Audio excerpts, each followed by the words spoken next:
floods are ravaging different parts of Kampala, different parts of Uganda, and across the African continent. Historically, Africa is responsible for only 3% of global emissions, and yet Africans are suffering some of the most brutal impacts fueled by the climate crisis. But while the African continent, while the global south is on the front lines of the climate crisis, they are not on the front pages of the world's newspapers. We've seen activists from the most affected areas being erased from pictures, from conversations, and removed from rooms. But how will we have climate justice if people from the most affected areas are not being listened to? The climate crisis is here now, but the dry land can be glad again. The farms can blossom again. The animals can rejoice because there is water to drink. There is a loud singing in once parched lands. The pain and suffering is gone. There is a celebration of the people because the disasters are gone. Our history is visible. There is no fear of losing it. We won't have to just tell our children about our cultures because they will see and experience them themselves. We won't have to fight for limited resources because there will be enough for everyone. There is food to drink, there is food to eat and water to drink. Children can go to school with no fear of dropping out. There is joy and singing because finally no child can be forced into marriage. Once flooded places will dry and bloom again. There is triumph in the city because the power of the people finally won. The world is green again. Nature has been restored. The planet and creation is respected. Another world is necessary, another world is possible, and this is just a glimpse of it.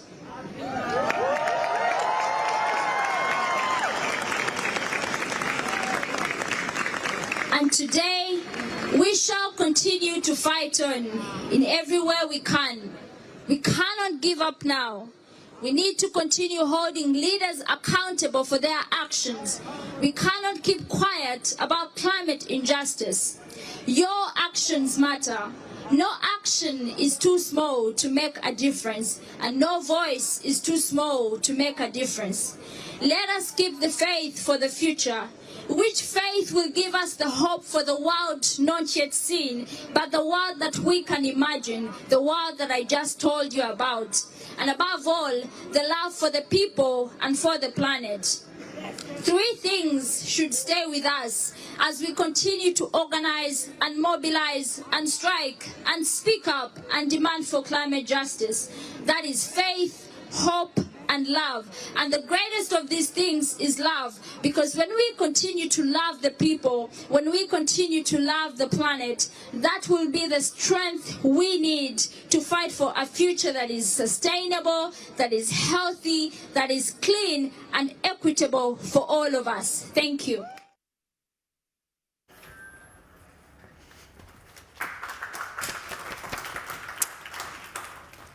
Super, thank you very much. So welcome to this session where we'll be challenging ourselves to take up inspirational Ugandan climate activist Vanessa Nakate's rally from COP26 in Glasgow last year. We've got an amazing panel coming up who will explore some of the opportunities and challenges in African climate and technology impact investment.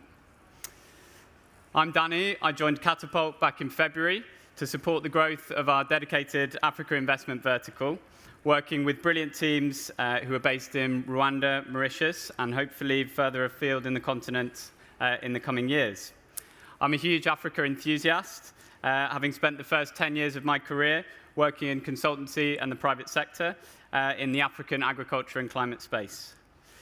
To date, Catapult has invested in 25 impact companies operating primarily on the African continent, and including a hugely exciting cohort of 7 impact startups just brought on through our Mauritius Accelerator last week, indeed.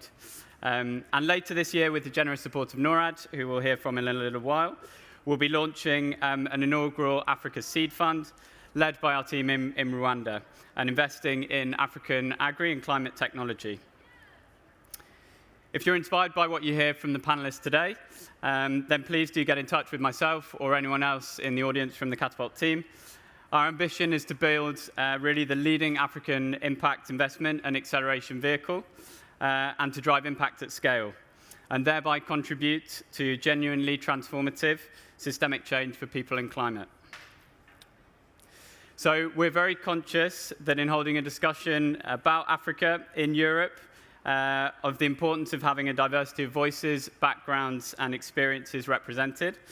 Unfortunately, due to a combination of last-minute visa issues and ill health, our two panelists based on the continent, Doreen from Ustawi Africa and Aloysius from Farmerline, called off just on Wednesday.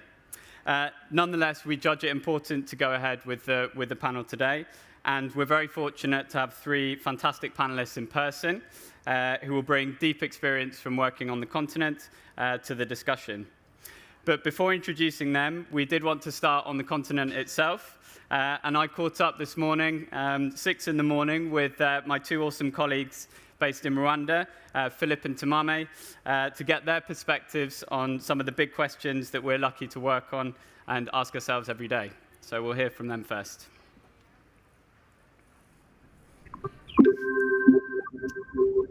Awesome. Morning, Philip. Morning, Timame. Thanks so much for joining me this morning at late notice. It's really great to see you both. And sorry you're not here in person, but I think we're going to have to be looking at holding KFF in Rwanda next year. So yeah, let's do that. So first of all, guys, I just wanted to kick off really and give a very quick introduction to each of yourselves. Sort of what's your background in the African technology and investment ecosystem? Yeah, Philip, maybe to come to you first. Good morning, everyone, and thanks, Danny. Glad to be here. My name is Philip Gassatur. I'm the country director for Catapult Africa based in Rwanda, but dialing in from Kampala today. My background really is, I like to consider myself a recovering investment banker. So my journey takes me from 15 years in the UK in finance and a lot of the trading floors. Moved back to Rwanda about 10 years ago. One, I was excited about what's happening on the continent and in technology, which is my background. And today, I think prior to joining Catapult, I was with the Rwanda Development Board, where I was an advisor and project consultant for the Kigali Innovation City, which taken off, as well as the Rwanda Innovation Fund. So my background stems from the technology side to the finance side, and pretty excited to be here with you this morning. Thank you. Awesome. Thanks, Philip. And Timame, what about you? Tell us about your background very quickly. Of course. My name is Timame. I'm the Partnerships and Ecosystem Manager for Catapult Africa, and I'm based in Nairobi. I've been in the technology space for 5 years now, but my background is in comms and journalism. But I've been working with startups ever since. For my background at Meta, which was an innovation space in Nairobi for a bunch of growing entrepreneurs, and then moved on to Opera and then Liquid Telecom, where I was a startup engagement lead and worked with a lot of startups in the tech space for 3 years straight. Yeah, and now I'm excited to be at Catapult. And also I serve as a venture scout for a bunch of funds, but not anymore since I've joined a VC. But yeah, I'm really excited, still experiencing what Africa has to offer. So I'm really excited to be here. Awesome. No, thanks, guys. And we're super lucky to have you both as part of the team. So yeah, Philip, give us a little bit of an insight. What are some of the macro trends that we're seeing as important in our work at the moment as we're building out our operations on the continent? What are some of the things that we're seeing? Super. Now, I think I'll speak to what I've seen since I've been back here. One, there's a huge urbanization. There's been a lot of economic growth on the continent, save for the COVID years, but there's been a lot of economic growth just in the region. I think Rwanda in the last pre-COVID had recorded 10%. The region was in the region of 6 to 8%. So there's huge. What does that mean? That does mean there's increased spending power for the population. What does that mean? Also, it means there's a change in consumer demands, but also the last couple of years have shown, and even the current crisis we're in with the current Russia-Ukraine crisis, a war going on, we've seen there's a food security issue.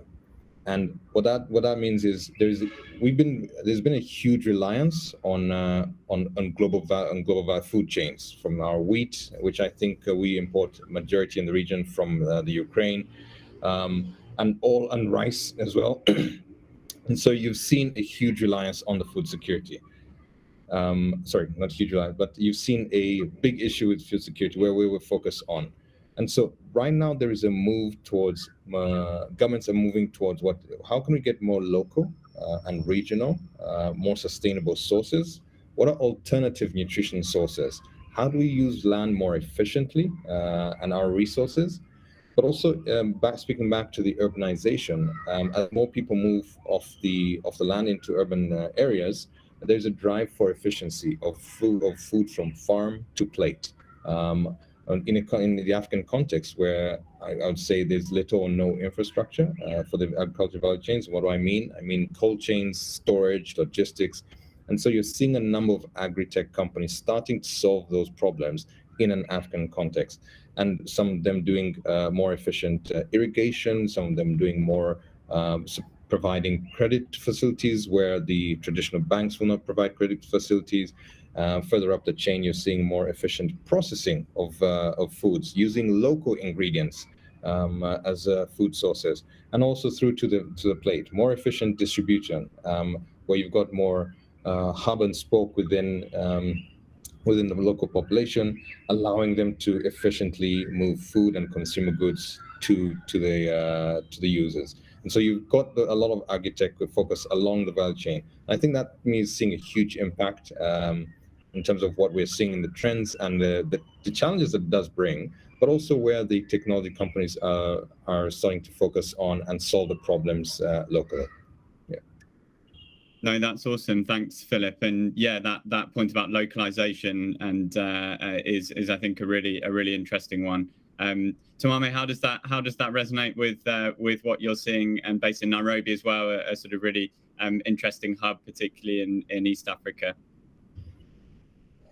Yeah, I think my context is the same. I think what's exciting for Kenya is that we've just had the many agri-tech startups, and they're raising a lot of money now and going on to then improve our supply chains and our value chains, but not just for Kenya, but for East Africa as well. So that's the most exciting thing for me, I think, that I've seen. No, that's awesome. Yeah, well, a big shout out to agriculture and the agri-tech space, and hopefully we'll have a chance to discuss a bit more in that later in the session. Yeah, and Themame, what about the technology side? Your background is from working in technology. We've heard a lot about technology at the Future Fest this week and the role it can play.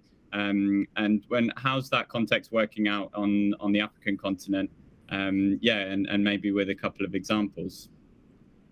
Yeah, I feel this is a constant discussion for us because the space just started picking up not too long ago, and we're really excited about that. I think the most unique thing about technology in Africa is how we're using it to solve, I think, our most complex problems. So a lot of the companies that you end up seeing now are solving things that we either have been suffering with and didn't know how to tackle, and that's what technology is doing for us. Like Philip said, we're growing value chains, we're improving our food insecurity issues and not relying on other countries to do this for us, which has been a trend in the past. So I think a lot of the companies you see now, and like biggest shout out to Twiga Foods, I think they solved our agri problems one by one and now have grown into just figuring that out for us. So you find cheaper supply of food now, since they're supplying like a bunch of big vendors to the smallest vendors that you find in your neighborhood. So I think that's really great. So I think the biggest thing for me is the problem solving part, but then we're seeing some of the coolest, I think, even solutions in finance come out of Africa. So we're really excited. And once you can solve for, I think, financial stability. It helps a lot of the other sectors figure themselves out. So they're building a backbone for success for Africa. Mhm. Super. Yeah. I mean, a lot of the sort of interest and the growth in investment into the continent in the last year has obviously been in the fintech space as well. But indeed, yeah, it's interesting to see how that's flowing down and supporting the growth of the local startup innovation ecosystem for sort of agri-tech and other key areas as well. So super interesting. Philip, does that resonate from your perspective as well? I think it does. I'll maybe just adding to that. A couple years ago, in terms of I'm talking about in terms of agricultural chains, a couple years ago, I think there was a whole wave when large corporates came and bought large tracts of land, looking at doing large-scale commercial farming. The Eldorado was supposed to be the Eldorado. It never happened. And I think what we're seeing more of a trend is more smallholder farmers and technology connecting those smallholder farmers to our value chains more efficiently than doing sort of large-scale farming. And that, to me, I think, from a impact point of view, has a huge impact on both the smallholder farming communities, their livelihoods, and then it applies into the value chain. And I think that's where I see technology solving that problem. Again, to the example that Timama just mentioned, like Twiga and others as well, who are sort of focused on the smallholder farmer trade. That's who we have here. That's predominantly what we have on the African continent. And so the impact on them using technology, connecting them to markets, and everything in between is certainly a trend that I've seen in the last couple of years. No, super. And yeah, we're hoping to find some really some exciting African startups that are solving for these problems and applying technology in some of these transformative ways. So that's great. Well, thanks a lot, guys. Thanks so much for taking the time. And and as we say, Catapult Future Fest in Rwanda next year. Let's build that trend. Cheers, guys. Have a good day. Great. So Thea is co-founder and CEO of Divala, a digital skills verification platform on a mission to enable job opportunities for talent worldwide, with teams in 7 countries, including Uganda, Kenya, Nigeria. And that was founded here at KFF in 2018, I believe, 2017. Yeah, correct. Bernd is vice president in the funds team at the Norwegian development finance institution Norfund, investing in developing countries globally with an emphasis on Africa. And Meraz, private sector development expert at the Norwegian Agency for Development Cooperation. Guys, thanks a lot for participating. Super. Well, I'd like to start, I think, a little bit as we did there with the macro perspective, and maybe Thea coming to you first. So we heard at the start there Vanessa Nakate on the climate context. And after a trend towards increased political stability in many parts of the continent in the last 20 years, 2021 was a little bit of an off year for that, with a number of coups, and obviously inequalities in the COVID vaccine supply was tough for the continent. On the other hand, on the flip side, 2021 saw, as Philip mentioned, I think there, nearly $5 billion of investment into African startups and entrepreneurs, addressing key infrastructural and service gaps, up from $1 billion in 2018. So, and these challenges look very different in different contexts. So, Thea, I was wondering if you could give us a brief introduction into the work that you do in Africa, and maybe pick one of the macro topics, the many there, that's important to the work that you do. Of course. Yes, so my company is called Divala. It was founded here at the hackathon that was very good, so it's exciting to be back. I personally live in Uganda, and I lived throughout Uganda through also the pandemic. Our company is focusing on how we basically revolutionize verification of data. We do that by enabling organizations to issue any digital proof of data, if it's education, skill history, financial literacy, and as well as compliance. We're active with about 50 different organizations issuing over 8 countries now. And I think the biggest trend that we're seeing, as you mentioned, is in the fintech space and ICT sector, both focusing on infrastructure, but also looking at data privacy and security, and also national policies in terms of regulations of all these fintechs and also ICT sector booming ahead, and specifically with how international companies come in quite aggressively in the way they also want to expand and take it, capitalize on the market. I think one really exciting opportunity that we also focus on there is basically digital adoption. So that's how you build technology that is inclusive for everyone, even because you have big disparities in the way people have access from urban areas where it's very heavily influenced, while remote is far more challenging. But I think, one exciting thing is that it's a focus as of now to really ensure that everybody comes along. So every time you have those conversations, they're saying, okay, what about the people that doesn't have smartphones? I think that's a very important factor because even though we see it's going fast, that's important. The other part is also on small and medium-sized businesses. That's where we specialize now because we see that in the way you can also have verified data about a company and the way they can get access to the digital economy, you can basically open up a new market segment. And that's really interesting in terms of any kind of bank, financial, insurance, as well as also, for instance, real estate. Super. Thanks, Thea. We can definitely come back to a little bit of that later on. So, Bernd, does this resonate with you? Are there any other sort of macro areas that we haven't covered, or tell us a little bit about the work that Norfund does and how macro trends are affecting that? Broad topic. One thing I would say, you did mention the macro trends and climate in sort of one sentence there. One thing is that I observe is that the climate situation is not a top of attention for African policymakers for very good reasons. And you have the situation with increasing food prices, fuel prices, and fertilizer prices that is hitting, in particular, the poorest people on the continent. They might not account for much in terms of GDP per capita or GDP generally, but they account for a large part of the population. So having spoken to ministers on the continent very recently, they are actually very scared of the possibility of civil unrest, quite simply, because people can't bring food on the table. So I think that is, from my perspective, maybe a more important topic for African policymakers than the climate challenge. Sure, yeah. And Mehrez, how does that resonate with you? No, it resonates very well. I used to work at McKinsey & Company, and I decided to make the jump into the development world. And I used to have Bernd's job before at Norfund, and now I'm at the sister agency Norad. So they're using the same budget line of the Norwegian Development Assistance budget, basically, to try to promote poverty reduction. That is the overall goal. And I definitely think that is just as important as saving the climate. And as Bernd is saying, there are good reasons. It wasn't people in Africa that created the climate mess in the first place.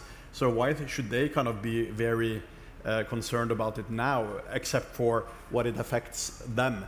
So it is important that we have the focus on poverty reduction and try to focus on basically all the segments of society, everything from small-scale farmers that Philip mentioned here to female entrepreneurs, SMEs, larger companies, tech companies, and let's say large energy companies and conglomerates. So Norfund and Norad in combination, we try to address, let's say, the financial needs of all of those segments in various areas. Personally, I've had a particular focus on the area of venture capital and startups. So we've been funding, for instance, Catapult's establishment in Rwanda and Antler's establishment in East Africa, and several of these incubators and accelerators, because for that particular segment, we see that it's needed with equity capital and seed capital and risk reduction so that they will establish themselves. While there are other segments of the economy where that type of investment is not realistic, you will not get investors from Norway or US to let's say invest in small-scale farmers in Uganda, for instance. So there we have to create risk reduction schemes, first loss facilities in combination with local banks so that they will provide credit. So basically, it's important to target the solution to the segment that you're looking at, but with the overall goal of poverty reduction.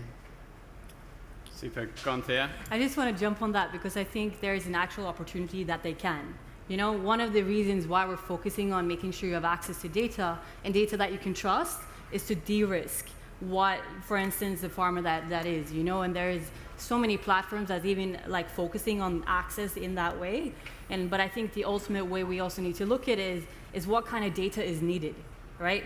From an investment perspective, from a compliance perspective, and really making sure that we're doing what's right for that as a market, and also separating different countries from countries. You know, we cannot speak of the biggest continent and the best continent, in my opinion, like as one, you know. I will solely in this conversation speak from East Africa, where I live, in Uganda, but I think that it's essential. So talking about infrastructure, right, in farming, you're also city planning, city infrastructure from a climate perspective.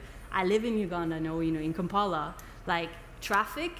If you know the pain of traffic when you're traveling day to day and how it disrupts your workday, and that doesn't flow like in a really nice way, you just really get the opportunity of the different challenges that you are facing, just maybe because road infrastructure can't handle the rain. So every time people will say, hey, I'm late because of the rain, it's because it's a real fact, and it's like an actual need, you know, to also ensure that efficiency can be driven forward and people can really, showcase both the talent that they have and also the really having maximizing opportunity. Fantastic. One overriding theme, I would say, in Norwegian development assistance. Norway is a relatively generous country, providing more than 5 billion kroner in development assistance every year, most of it going to Africa. But still, it's not so much. And if you take all the world's development assistance, it's like $150 billion a year. But there are estimates by United Nations that in order to reach the SDGs, the need is closer to 2 trillion, or in Norwegian, 2 billioner. So one overriding theme is that we have to use our aid money in a catalytic way, so that when we give grants, we make sure that that grant will stimulate private investors and private capital to flow in. So that is kind of, let's say, the idea behind providing support to an institution like Catapult, for instance, because they have shown that they can build unicorns. They have 4 unicorns in the portfolio. They have shown that they can raise private funding. So we said, okay, we'll give this a bet. Antler that we have supported and that Norfund has invested in, the last estimate was that compared to the grant we provided, they have mobilized 33 times as much private capital. They built a private investment fund of 15 million, and now they're raising 50 million. And then additionally, all the portfolio companies, they get credit lines and grants and additional investments. So we believe it's very important that what we do stimulate to private capital coming in.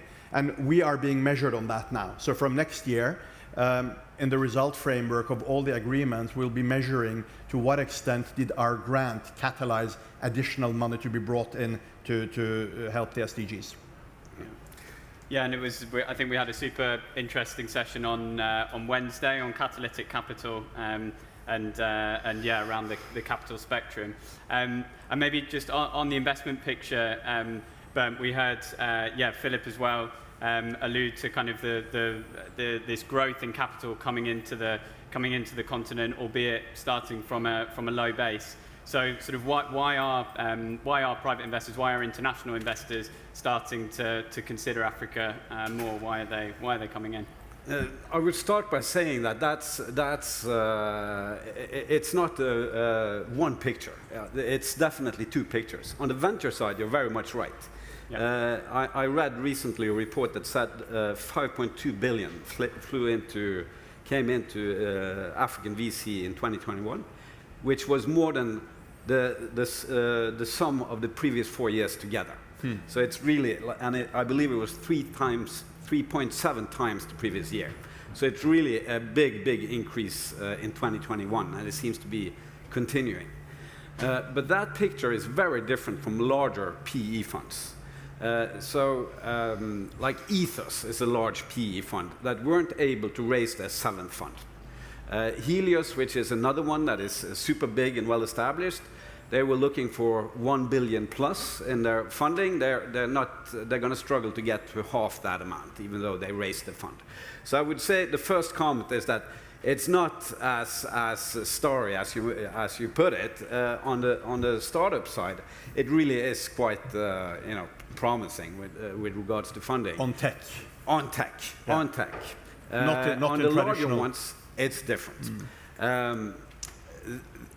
So that's a good sign, but we've seen over the last half year or a little bit more than that. If you look at Nasdaq, excluding the largest companies, it has more than halved in value, more than 50% down. So we're sort of worrying that might at some point also affect the investment willingness on the African continent. And if you look at pricing on some of those startups, you have to say that the careful investor would be scared, to put it that way. So money seems plentiful, but I'm a little bit worried that people get overboard. Yeah, and Theo, I see you laughing at that. Give us the entrepreneur's I have to do that when perspective. something like that is happening. Yes, I think it's important to understand, if you're looking at VC, right, predominantly seeing Series C or early stage. Yeah. That's a very important thing to add in there, because the actual need of capital to grow from proof of in product market fit and growing that kind of scale is almost non-existent. Yeah. And that's the most important segment, because that's, speaking as an entrepreneur, that's when you start to figure things out. That's when you actually have data to run from insight. That's when you can actually know, hey, I know exactly what I'm doing now. Give me the capital to run. That is what's needed, right? And so what you're saying there is extremely important, Yeah. which is also why we have shifted to some extent and now doing something we didn't used to do before to support these incubators and accelerators at very early stage, like Catapult and Antler, because we hear from IFC and all these VCs that they're at later stages and somebody needs to create the deal flow for them. Yeah. And nobody's willing to take the risk. I'm talking exactly seed and early Series A. That's like a real big gap there, because there is early stage, there is Series A and forward, but there's a real need to make sure that people are able to grow from that aspect. And even if you're thinking about it like for enterprise for jobs perspective, right? That's actually like, if you're looking at the entrepreneurial community, they're the one that can actually create new jobs, right? If they are allowed to grow, which is essential. When you're looking at private equity from East Africa, it's predominantly ICT, digital, and logistics, which is the predominant deal flow. And I think it's really important to separate that, it is different, right? Even if when you're coming in as a Silicon Valley-based firm and you're looking at a company that's focused on fintech, you can't expect the same kind of return. Like, you can't do a 3-year return time. You need to do the 10, you need to do long term. It's a different, you're building up infrastructure, and that requires more time, a bit of support, but with capital, it has immense opportunity. Yeah, and talk to us a little bit more about this, some of the experiences with technology as well, Thea. So we heard Tamame reflecting on a couple of pieces there. We kind of hear examples of how technology is really kind of unlocking huge advancement. Reading this morning, so 50% of Kenyan GDP is now going through M-Pesa, the mobile money platform that was sort of the prerequisite to mobile money in many areas in the world. But on the other hand, 82% of the continent lack internet access, and there's also big gender disparities in terms of access to technology. So the panacea, not the panacea. How's been your experience as sort of building a tech business? I think, we're really passionate about how we can leapfrog also in terms of a digital infrastructure perspective. So we're talking about using blockchain to enable people to have more control of their data, that you can have consent in where your data is shared with decentralized identity and SSI standards. That's our CTO's passion project, which I'm also a big passion believer for. But for me, it's onboarding. So we spent 2.5 years with research, continually testing, making sure that it's easy to use and that we understand the cultural differences between what's needed in the market. That might be key functionality, or it means, for instance, how we understood that this is important both for not just for a person but also for a business. So how, for instance, if you go to a bank and you need to sign 32 pieces of paper physically to open up a bank account, that's why Flutterwave started. It's these kind of problems which really is going to fast forward that kind of digital adoption. But the key is also when these projects are funded, for instance, if you're looking at digital infrastructure, you need to think about onboarding, right? How are we making sure this is accessible for everyone? Because that's actually when you actually get the real opportunity of it. Yeah. Bernd, Meraz, I don't know if you wanted to give whether there are any examples of the projects you funded, companies in your portfolio that are kind of achieving this, this advancement with technology, but also considering inclusivity. Are there any kind of examples that stand out? I'm sort of going to say a bit of the opposite, okay. to be honest. Norfund is about doing profitable investments, and the main idea is to showcase that it's possible. And of course, we have an angle where we are doing things that are sort of impactful in other respects. But I think we do our poorest job when we think so much about those impactful aspects that we lose money. And to be honest, we have done that quite a bit.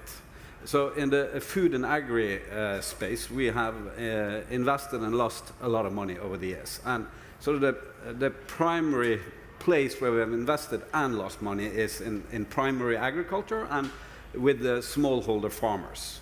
So this is not my area. Andreas, my colleague, is looking after that.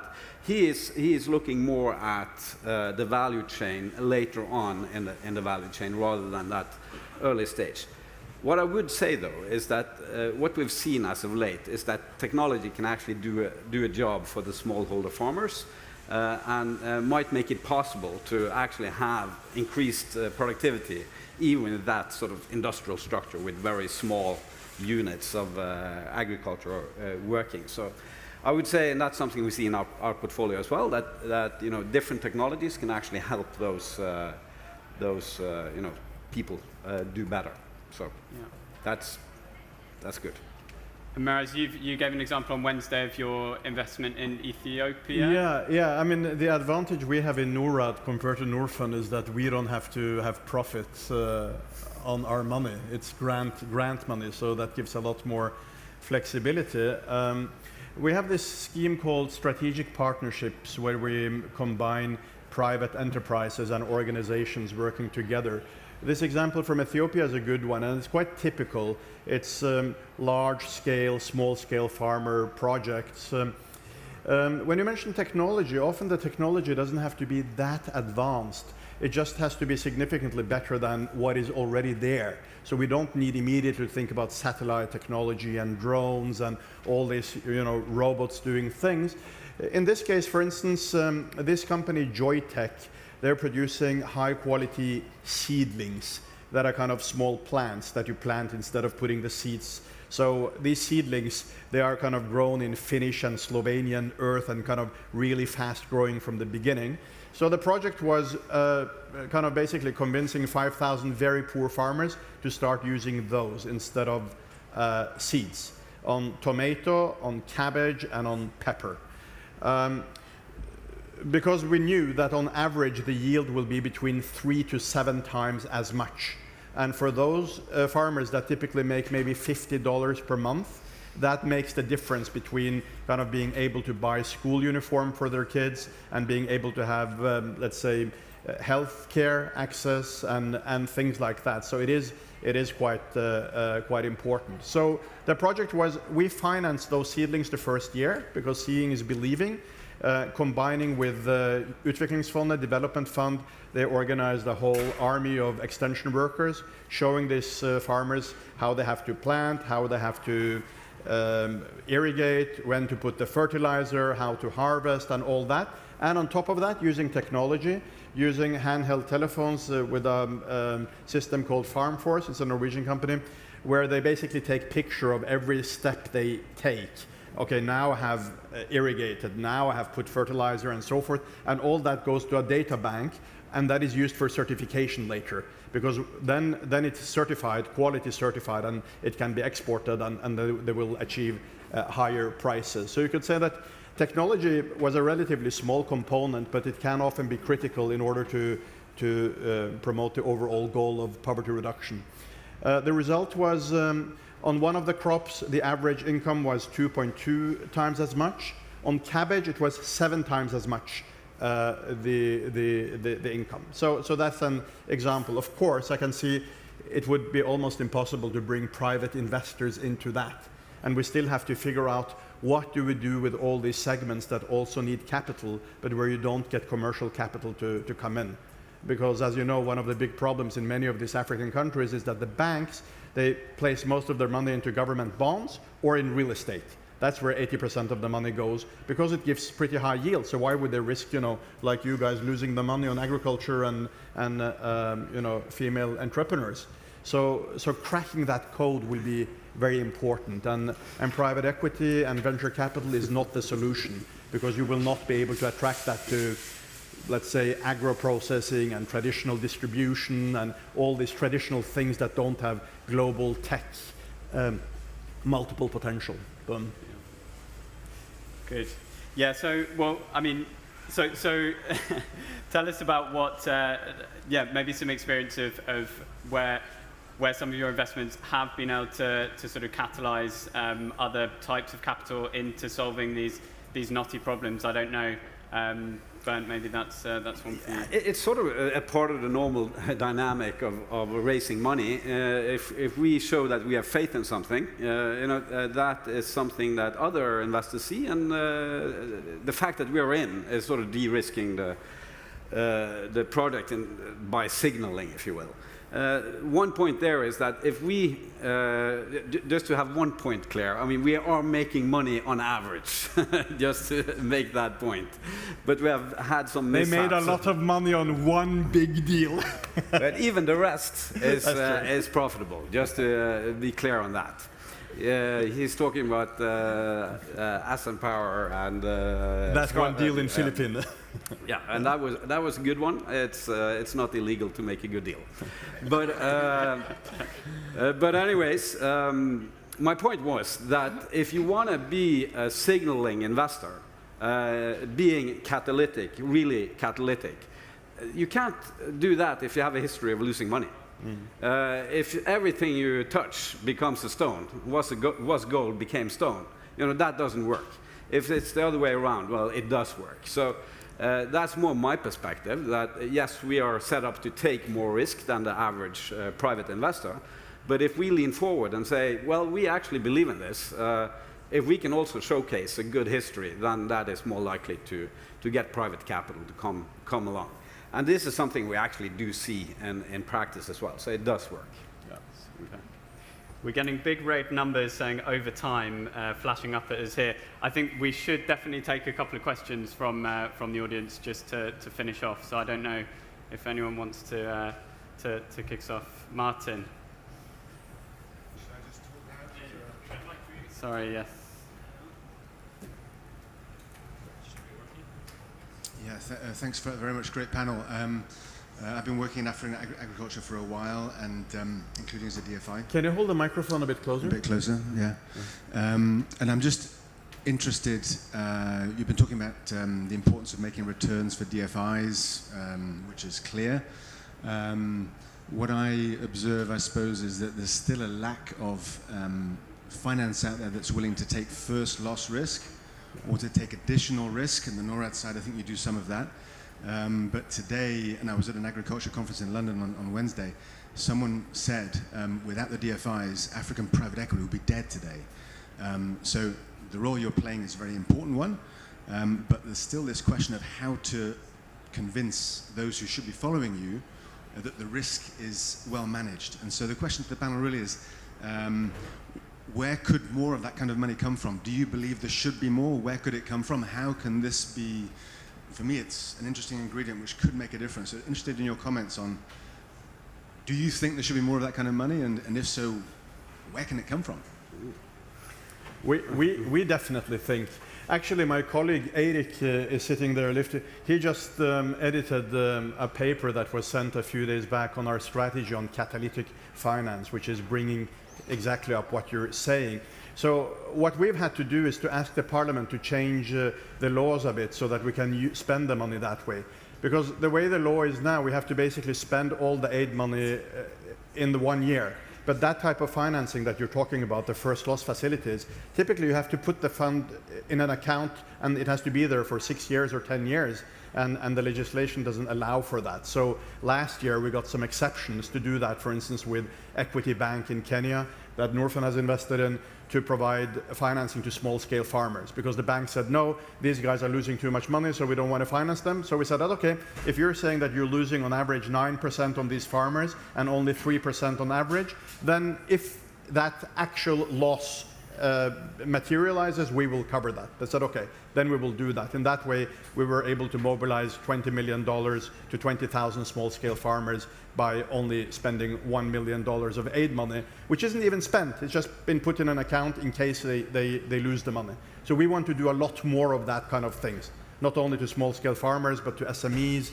We've done similar thing together with UNCDF in something called BUILD, where they have various tranches of capital. So if you're kind of like a pension fund or investor, you're okay with 5% return, but you want it to be safe, but you want somebody kind of to take the hit in case it goes bad. So we provided a first loss facility there and told the other investors that, okay, guys, if you guys put in private money there, that money is being lent out to SMEs in Africa. We, together with other donors, we go in and we take first loss facility. And I also know that, for instance, Norfund, when you invested in the Antler Fund, part of your money was kind of like a first loss, which means that in case the whole fund will lose money, which is not the case because they have a multiple invested capital of 4.4 now after only 2 years, they would take the hit. So you're spot on. This is exactly what we need to do, and which is our focus.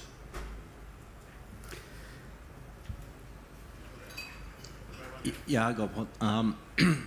I think that international NGOs should also migrate into this space and use some of that donation money to de-risk investments for private capital. And I think it's actually a shame that the estimated 90 billion euros collected in Europe every year is more or less being burned, not invested. And part of it could play some role, I think. Interesting point. Yeah, one final question maybe.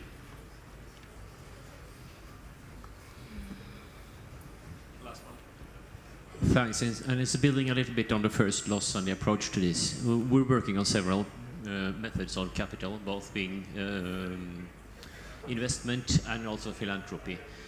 The challenge here, there is a sweet spot which is lacking, and that is very, very cheap loans. So basically zero interest, perhaps a first low element, and also perhaps even in local currency. So how do you adapt to that market? Because there are initiatives which are running, but they just need to be scaled, and nobody are willing to fund them perhaps, and return may not be very good, but it's scalable if the capital is cheap. So not giving away the money and not demanding a high return. Do you have any thoughts on that spectrum? So what is your definition of cheap? For example, interest-free in local currency, that would be cheap or free.